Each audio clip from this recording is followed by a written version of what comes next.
Could ending the labor shortage be as simple as taking a fresh look at those who've paid a debt to society? The RAND Corporation recently released a study that shows by age 35, 64% of unemployed men have been arrested and 46% have been convicted of a crime. According to the study's lead author, employers need to understand that a big reason they can't find workers might be that they exclude anyone who's ever been involved with the criminal justice system.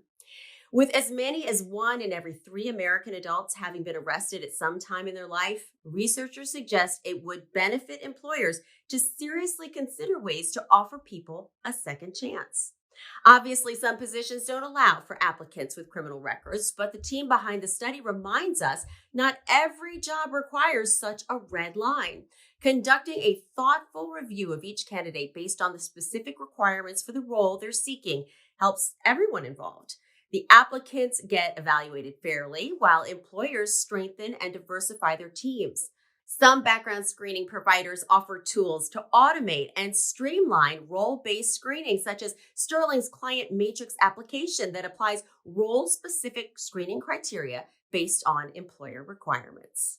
Constantly evolving marijuana laws are keeping employers on their toes. Here's a couple of the latest developments. First, in California, a bill that would have outlawed most workplace marijuana testing failed to pass.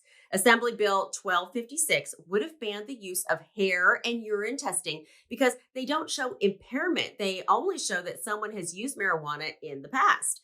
Since recreational use of the drug is now legal in the state, an employee or job applicant could theoretically use the drug during their off time and then get punished for it days or weeks later. The sponsor of the bill says he wanted to ban the test because they don't detect anything related to impairment. There is a big push to get the equivalent of a breathalyzer for marijuana to market, and there are companies working to make that happen soon. Now, even though the bill did not pass, it is not dead. The language is being adjusted, and it's expected to be discussed more next year. It's been more than a year since voters in Mississippi approved a ballot measure for medical marijuana. The governor finally signed it into law, but this new law did not travel an easy road. Now, first, when 74% of voters said yes, the measure was overturned by the state Supreme Court on a technicality.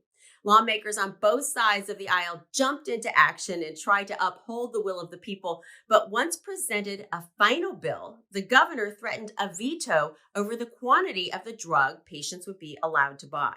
So they went back to the drawing board. Not only does the final bill reduce the amount of cannabis a patient can buy, but it limits access to those who suffer from a short list of qualifying medical conditions. It also includes some significant protections for employers. They are not required to accommodate the use of medical marijuana, and the act does not stop them from refusing to hire, discharging, or disciplining employees on the basis of their medical marijuana use. It also does not require employers or health insurance providers to reimburse employees for the drug. No matter where you hire, you are either affected or will soon be affected by some type of marijuana legislation.